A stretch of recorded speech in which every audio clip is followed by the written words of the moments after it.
Assalamualaikum warahmatullahi wabarakatuh. Kami dari kelompok 6 di sini akan mempresentasikan mengenai informasi dalam praktik. Sebelum presentasi dimulai, perkenalkan nama anggota kelompok kami. Yang pertama, Nada Nabila, NIM 223. Yang kedua, Khofifah Saadah, NIM 224. Yang ketiga, Sidana Gracia Syafika, NIM 225. Yang keempat, Al-Arnadi Zulfaurino, NIM 232. Ya, lanjut slide yang pertama, yaitu mengenai A, informasi sebagai salah satu faktor penting menentu keberhasilan. Pada tahun 1961, di Ronald Daniel dari MC Kinsley dan Company, salah satu perusahaan konsultan terbesar di Amerika, memperkenalkan istilah Crystal Success Factor atau CCF, atau faktor penentu keberhasilan. Ia mengungkapkan bahwa terdapat beberapa aktivitas penting yang akan menentukan keberhasilan atau kegagalan bagi semua jenis organisasi. Aktivitas-aktivitas penting tersebut adalah CCF dan faktor-faktor ini dapat berbeda-beda dari satu jenis organisasi ke jenis organisasi yang lain. B. Sistem pemrosesan transaksi. Istilah pemrosesan transaksi digunakan untuk menjelaskan sistem informasi yang mengumpulkan data yang menguraikan aktivitas perusahaan, mengubah data menjadi informasi dan menyediakan informasi bagi para pengguna yang dapat di dalam maupun di luar perusahaan. Sebagai contoh, sistem pemrosesan transaksi memberikan faktur dan laporan saldo kepada pelanggan. Pesanan membeli kepada pemasok dan data dalam laporan keuangan tahunan kepada para pemegang saham dan pemilik. Tinjauan sistem, yaitu seluruh sistem ditunjukkan oleh kotak yang diberi label sistem distribusi yang berada di tengah. Unsur-unsur lingkungan yang berinteraksi dengan sistem ditunjukkan oleh kotak-kotak yang dihubungkan ke sistem oleh panah panas yang disebut arus data.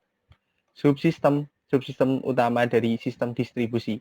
A. Sistem yang memenuhi pesanan pelanggan, yaitu yang pertama sistem entry pesanan atau order entry system. Yang kedua sistem persediaan atau inventory system. Yang ketiga sistem penagihan yaitu billing system. Yang keempat sistem piutang dagang atau akun payable system. Subsistem utama dari sistem distribusi. B. Sistem yang memesan persediaan pengganti. Yang pertama yaitu sistem pemberian atau purchasing system. Yang kedua sistem penerimaan atau receiving system. Yang ketiga sistem utang dagang atau akun payable system. C. Sistem yang menjalankan buku besar. Yang pertama yaitu sistem buku besar atau general ledger system. Yang kedua buku besar general ledger system. Yang ketiga sistem memperbaharui buku besar atau update general ledger system. Yang keempat sistem pembuatan laporan manajer atau prepare management report system.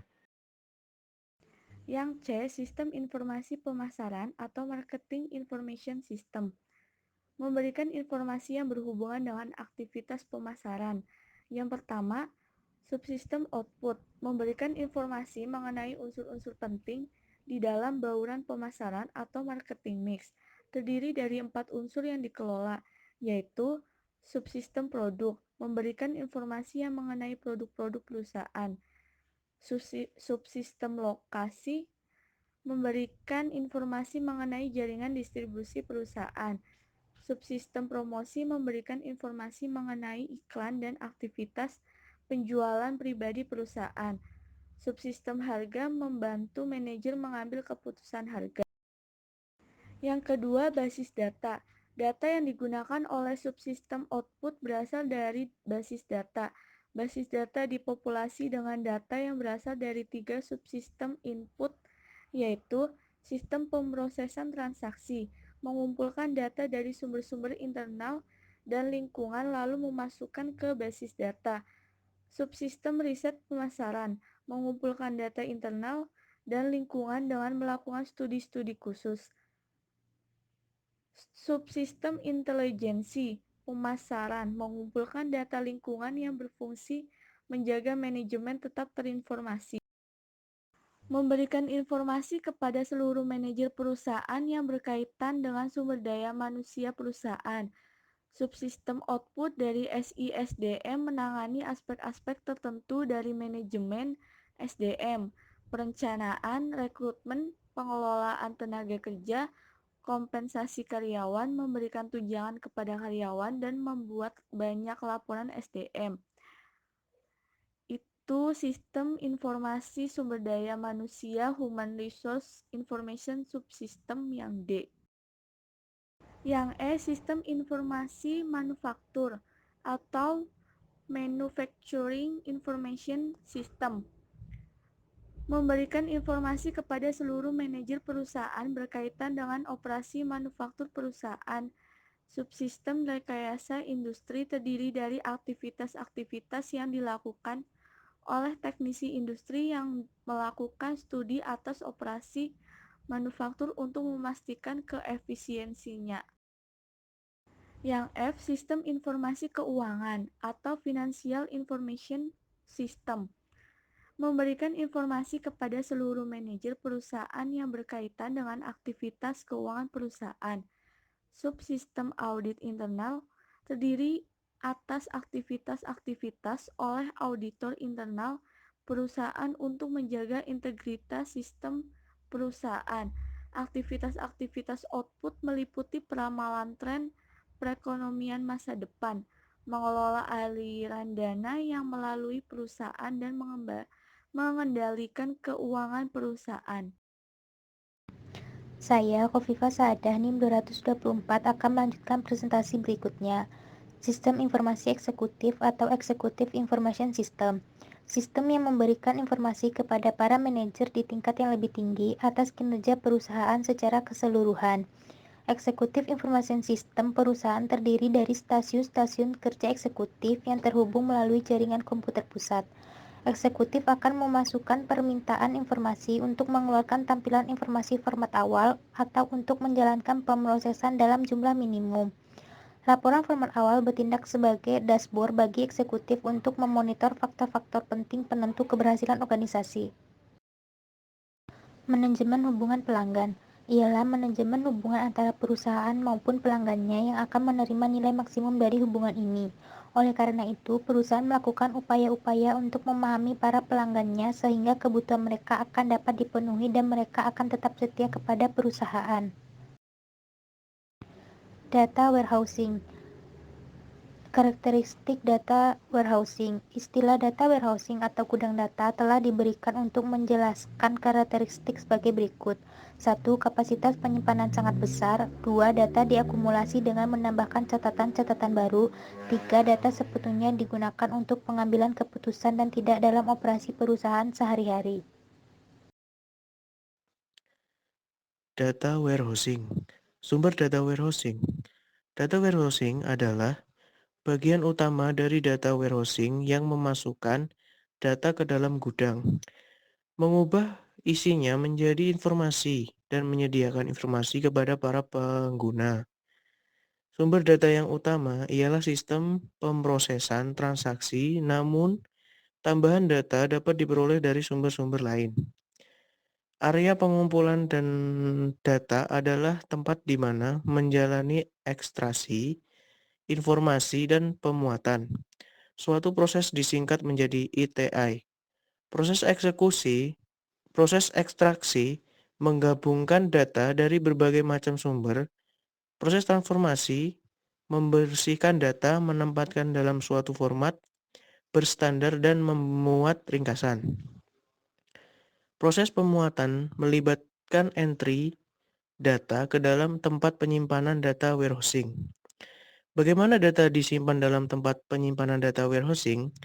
Dalam tempat penyimpanan data warehousing, terdapat dua jenis tabel yang disimpan dalam tabel-tabel terpisah. Tabel data akan digabung untuk menghasilkan suatu paket informasi. Tabel yang pertama yaitu tabel dimensi. Data pengidentifikasi dan deskriptif akan disimpan dalam tabel dimensi. Istilah dimensi pemikiran bahwa data dapat menjadi basis untuk melihat dari sudut pandang atau berbagai dimensi. Sebagai contoh, pengguna dapat memperoleh analisis menurut pelanggan, menurut wilayah pelanggan, menurut kode industri standar, dan menurut kode pos dan lainnya. Yang kedua, tabel fakta. Berisi ukuran-ukuran kuantitatif sebuah entitas, objek, atau aktivitas. Sebagai contoh, tabel fakta memuat data mengenai suatu aktivitas tertentu, penjualan komersial. Semua fakta yang terdapat di dalam fitur adalah ukuran dari aktivitas.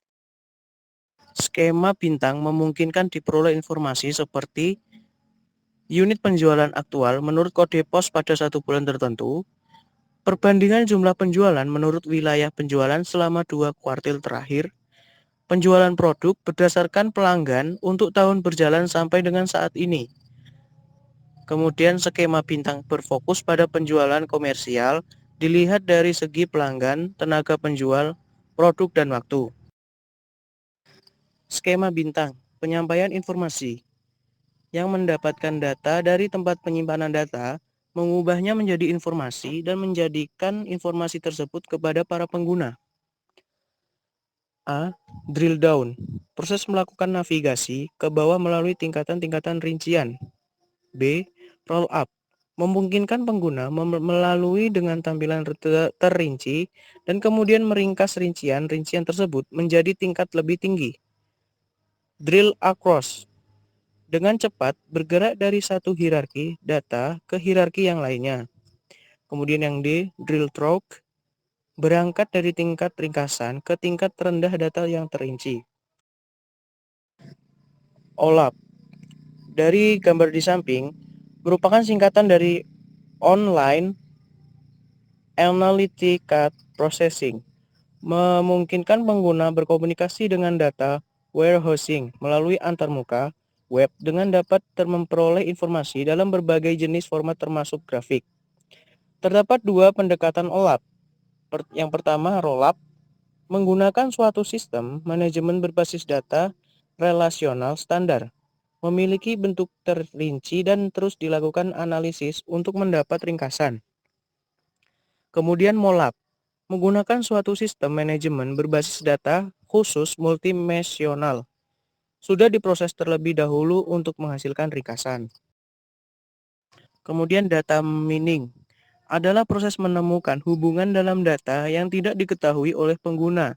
Data mining membantu menggunakan dengan menemukan hubungan dan menyajikan dengan cara yang mudah dipahami sehingga menjadi dasar dalam pengambilan keputusan.